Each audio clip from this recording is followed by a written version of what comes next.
Hello everyone and welcome to Review Chat. I'm Power Up Gaming's Jamaal Ryan and we are here to review Killstrain. This is San Diego Studios' latest free-to-play model project. They've been messing around with some of these games lately. They did Guns Up. They announced Drawn to Death kind of ages ago. It's the new game from David Jaffe. And this month we got graced with Killstrain, which is sort of their take on the MOBA genre. So let's get started. Now available corporation pack, access to all present and future mercenaries and mutants. This is sort of like their $30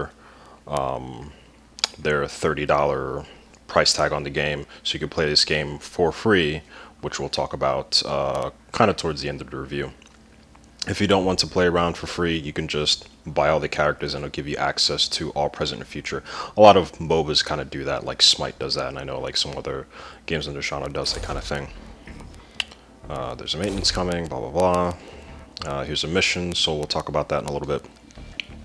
So this is the main menu. It looks very plain. The game overall has kind of like, I gotta say, it has this shitty presentation. It doesn't look very exciting. There aren't many options. I mean, it is a small game. There isn't really much to the game at all, but looking at this makes the game feel even smaller, makes it feel even cheaper. Yeah, even the font and the music kind of sucks.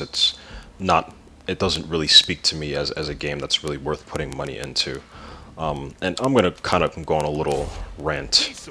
So these are the character models. Let's do this. Alright, I'm gonna not do that because that's really annoying. So what's interesting is you kind of see the art of the game. It looks kind of cool. The earlier versions of Killstrain had more of this comic book style, which was really poppy, really flashy. And it especially had done that for each of the playable characters. Now they've defaulted to, oh shit, that's not what I want to do. Nope. So it's defaulted to some of these really bland looking character models, and it having sort of like this cheap look has really emphasized, like, come on, really? You have like these shitty female looking characters with their tits hanging out. Got this. This is probably like the worst character design that I see in the game, so I'm sorry, but like looking at this game and seeing how cheap it is, cheap it looks, and how cheap it sounds, and the presentation, like the character models really don't do it well for me at all. But that's not what this game is about. It's about this MOBA style play. Even though I'm not really a fan of how she looks, Elaine is actually my favorite character in the game, because I think that she has some really interesting abilities. So let's go ahead and jump right in. So while we wait, and it does take a little bit of time, which is kind of annoying. So you'll see online a lot of people describe this game as a 5v5 game. It's not 5v5, it's more 4v4v2. It is a 10-player game still. But it is a 3-way multiplayer game, which is really interesting. And the 3-way dynamic is made even more exciting with the mutants. You kind of see that at the top left-hand corner of the screen where it says play now. That's a picture of a mutant, and all the rest of the characters on the screen that you see right now are mercenaries. But yeah, I mean, I'll kind of talk more about that. Hopefully, like, the game doesn't get too chaotic. What worries me about this game, or one of the things that worries me about this game, is I'm not sure how big the player base is. There are times where I've ran into the same players like in 4 different games, which this isn't a game that will keep you in a lobby indefinitely until you decide to drop out. Like, after each match, it'll end and it'll kick you right back to the main menu, kind of allow you to sort of mess around with the marketplace, mess around with some of the character augments and things like that. So yeah, so that's kind of a bummer. I'm not really sure how long this game has in terms of longevity or how much legs it has, but it definitely has a nice hook to it. Obviously, we'll get into that once we actually get into the game, but there is a bit of a grind which can cause people to bounce off, and particularly its free-to-play model I just don't think is very good. So I'm hoping that that connecting icon at the top is indicating that we're going to play a game soon. Ah, there we go. So yeah, so blue team, gold team, and there's the 2 mutants up top. I'm at the bottom. So I'm not going to play very well deliberately. Nudge, nudge, wink, wink. But I do want to see if I can get turned, which I will talk about in the game, to sort of show both sides of what a Killstrain match is. So, here's a weird thing about this game. You see like all the little checkboxes on the screen? That's not manual ready up. It just sort of authenticates people and says, okay, now you're ready to actually connect into the match. So that's kind of a weird thing that I noticed a little while back. So anytime now, we shall get through a match. Alright, so this is your base over here. This is a MOBA, so you have to protect your bases. These are your turrets, or your team's turrets. They will automatically protect it if any enemies walk into the territory. This is the arc generator. So Killstrain has a very odd sort of gameplay arc. So you have to collect these arcs, and they have two uses. You can use them as grenades to kill these strain pods, and these strain pods sort of dispense the strain, which you'll see over here. And the strain, if I walk into it, I will slow down and I'll start losing or getting HP leached out of me. So usually, not usually, but this is what the beginning of the match looks like. You'll go in, you'll throw these strain pods, or I'm sorry, the arcs at the strain pods. First blood. And what we are trying to do is we're trying to make our way up to the drop zone. So that's actually, oh, there goes a mutant. Gotta get rid of him, or at least scare him off. They're really, really tough. Mutants have a lot more HP, they have a lot more attack power than the mercenaries do. But there is an opportunity to turn the tides, which we should be able to see later on in the game. Yeah, it's never advisable to face these guys alone because they will fuck you up badly. There he is, playing defense. He's doing a really good job at it. So here's one of the reasons why I like Elena.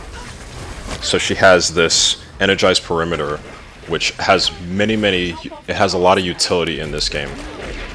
It can... Oh, I'm gonna drop that.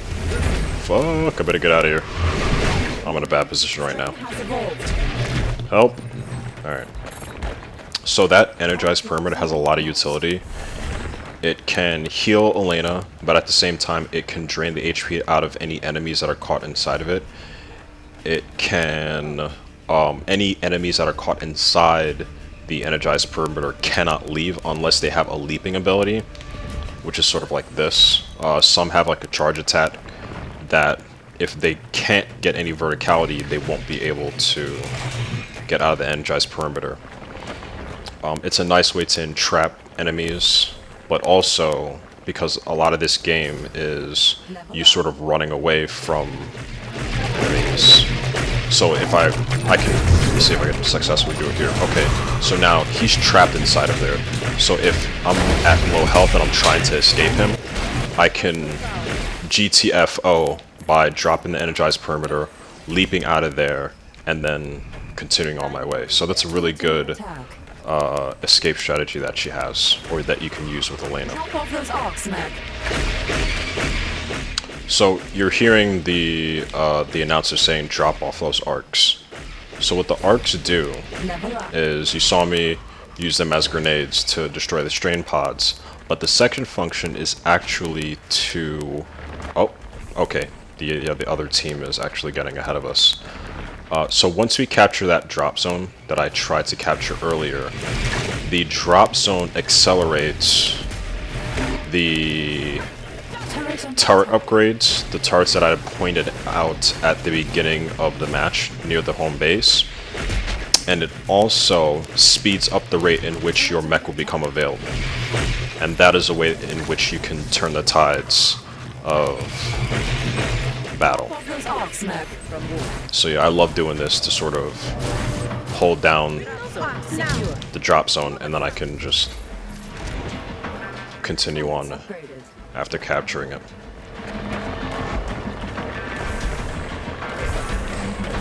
Okay, so this is sort of like an interesting tactic that I've seen people use. You can sort of juggle Oh shit, I did that in the wrong direction.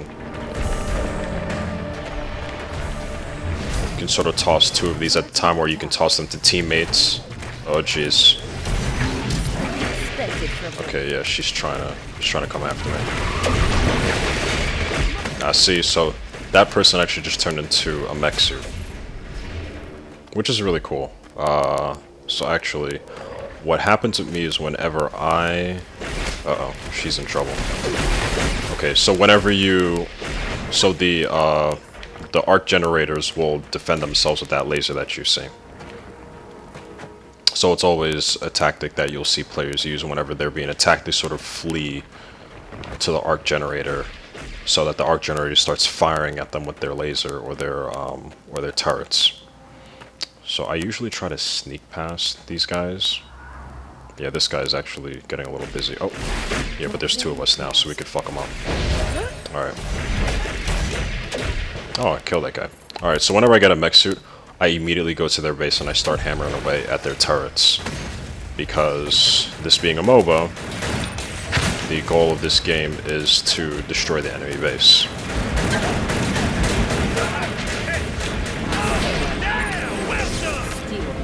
Oh, he got me. There's no real penalty to death. What it does is just has you respawn for 10 seconds, which is a loss to the team, because there's not enough people that are generating arcs or defending certain points and things like that. So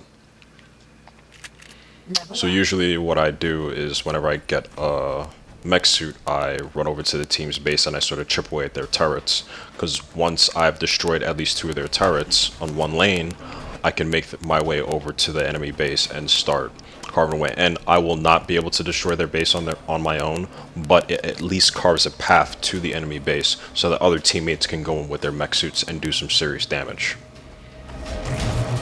Oh shit, okay. So what this guy is doing is he's trying to destroy our arc generator, which is an effective strategy. Once you do that, I mean, we can easily recapture it, but what it does is it slows us down. So we would have to spend time... Yeah, this guy's fucked. We would have to spend time to recapture it, which gives the other team time to go ahead and continue to drop their arcs in the drop zone. Okay, so I'm gonna try to capture this again. See, this happened to me last time. I don't know what the fuck. So I tried to do it and it was interrupted, and now I can't even do it anymore. Oh fuck, I better get out of here.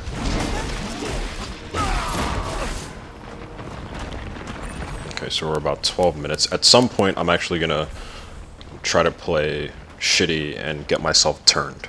It usually said... Oh, Jesus, I did not notice he was there. It would usually say that turning is available.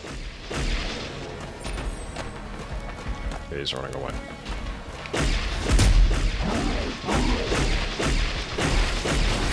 Meantime... What the fuck? I don't know why my guys aren't coming here to help me out.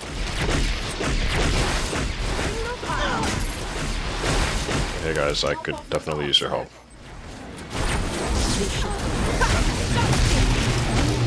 Yeah, so see, nobody can actually get inside, and I have 3 people that are in here, including myself, so that's a really, really good strategy to use when capturing. That's why I love Elena. She's, despite how I feel about how she looks, she has so much utility that she can be very effective in many, many different ways. Okay, so he's actually trying to distract. Oh, shit. Okay, so I should be able to destroy their turret. Oh, wait, what? Oh, they must have upgraded it and maybe it must have healed or something? Yeah, I'm gonna get fucked up. Ugh, yeah. It doesn't really do that great of a job in healing you when there's a lot of people that are focusing on you, so... That's kind of a bummer. I'm guessing that's like a balancing decision. Turrets upgraded.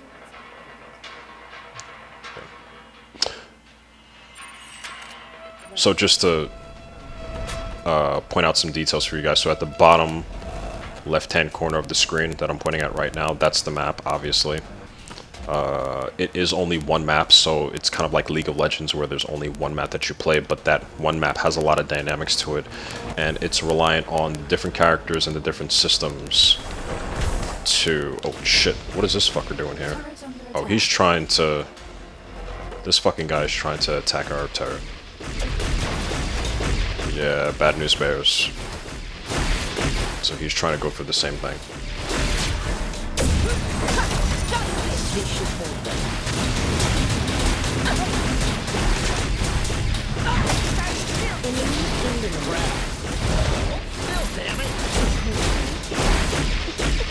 Yeah, fuck this shit up. Those arcs, Merc. But he did do some damage to our turret, which is not good.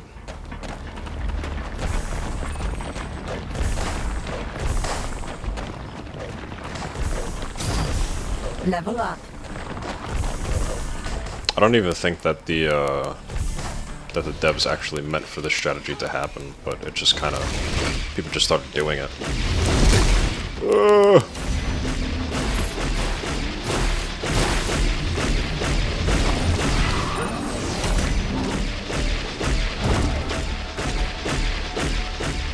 Yeah, these guys knows what's up. Like, as they're turning away, they know that I'm trying to lead them over here. So, mech suit's available again, so I'm gonna try to... Oh, fuck. I don't know where she thinks she's going. Well, I can let the mutant deal with him. Tuh.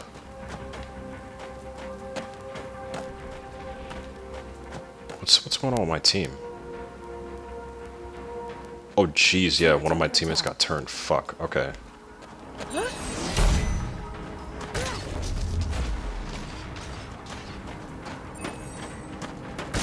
Okay, I did say that I was gonna turn soon.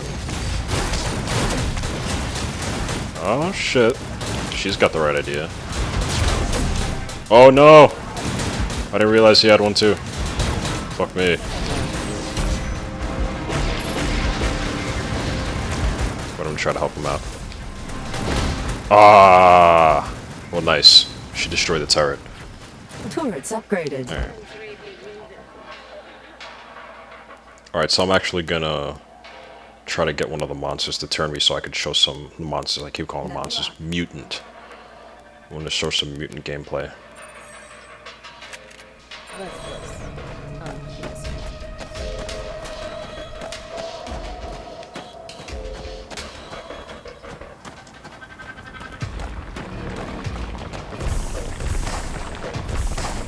I was watching a video on the art director of the game. And despite me not really liking his work very much, he did make a really good point about sort of this game's pacing and how turning can very much change the attitude of the player.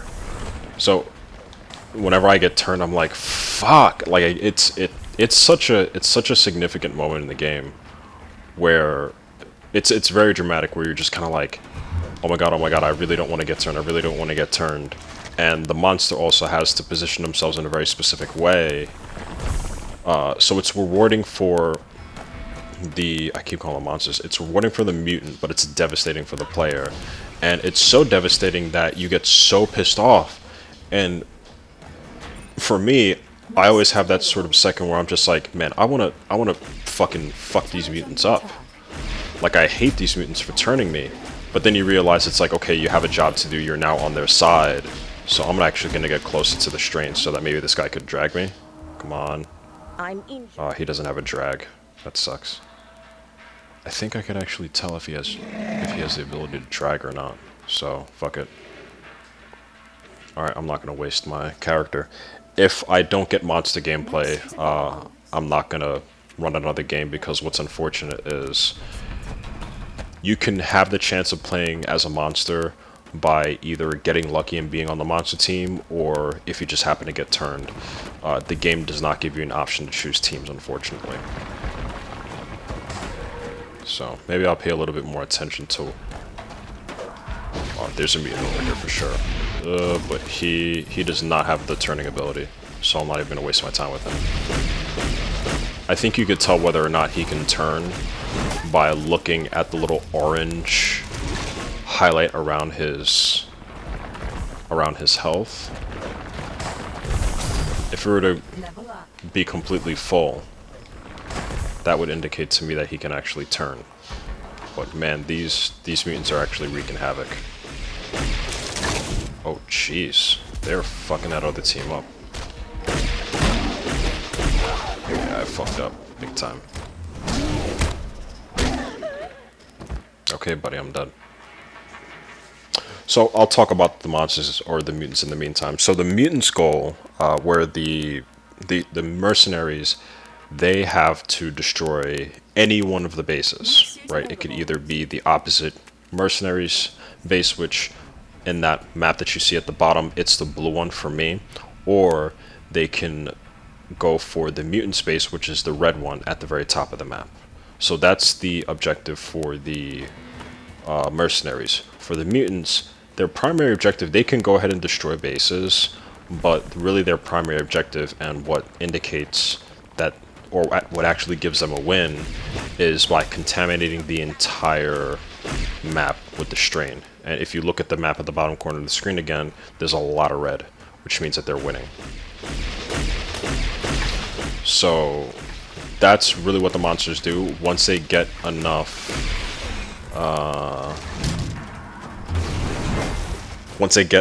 in-game experience points, they will gain the ability to turn, which what happens when you get, or when they have the turning ability, is when my guy goes down, she'll sort of crawl around for maybe about a couple of seconds, and the mutant would have to be near the strain, and they will drag them into the strain, and you'll see this little animation where it just sort of like throws them up in midair and impales them, and then it converts them into a mutant.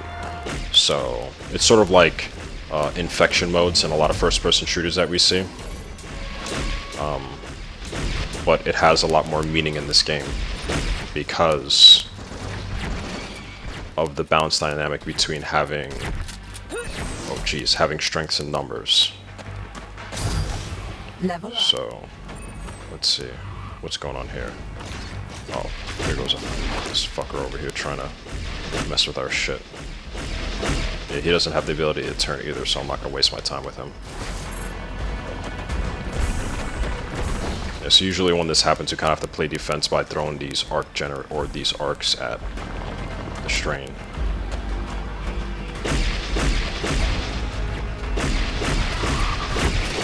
What that guy's doing.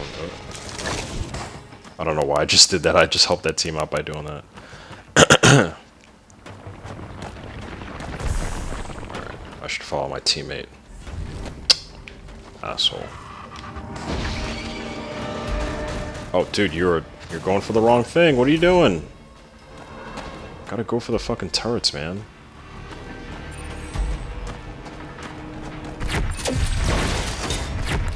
So this guy knows what's up, and he's trying. Oh, I was gonna say desperately, but he's got a fucking. Warning. Strain has evolved. He's got a fucking mech suit too. Oh, yeah. I ate it there. Yeah, so the mutants are gonna win this one. There's only 2 minutes left of this match, and I don't see us being able to destroy their, like, the other team's base in 2 minutes. Oh, and somebody's on our fucking arc generator. Better go over there and handle that. Warning. Yeah. Severe So strain outbreak imminent. Yeah, that means that they're about to win. It's not often that games last this long. Usually somebody destroys a base one way or another. Usually the monster's base is destroyed, or occasionally an enemy team's base is destroyed. But, oh fuck, what am I doing? I better get some arcs to speed up my mech.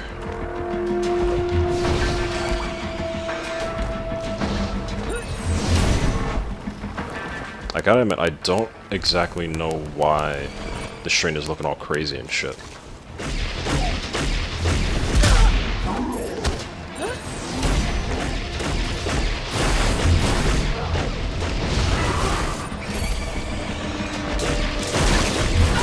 Mech suit available. Oh wait, he can turn, Alright, go ahead. Yeah, okay. So I'm hoping that he actually succeeds in doing it. There you go. Alright, so this is turning. That's the animation that I was talking about.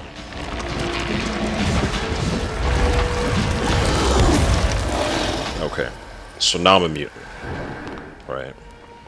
So mutants they have melee-based attacks. Not many, I think only one or two mercs have the ability to do that.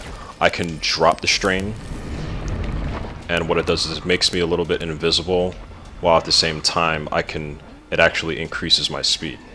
Now, we're going to win this match no matter what happens. There's like 10 seconds left of this match, and they can't really do anything about it. So, something's up with this game. Area is ours. Yeah, that was weird. Okay. Well, at least you got a chance to see a couple of seconds of mutant gameplay. And what the turning looks like. Yeah, this game is kind of fucked. I don't know what happened.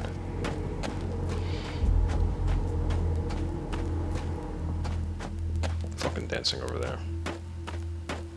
Still hear his footsteps. Alright, so you got some medals at the end of a match.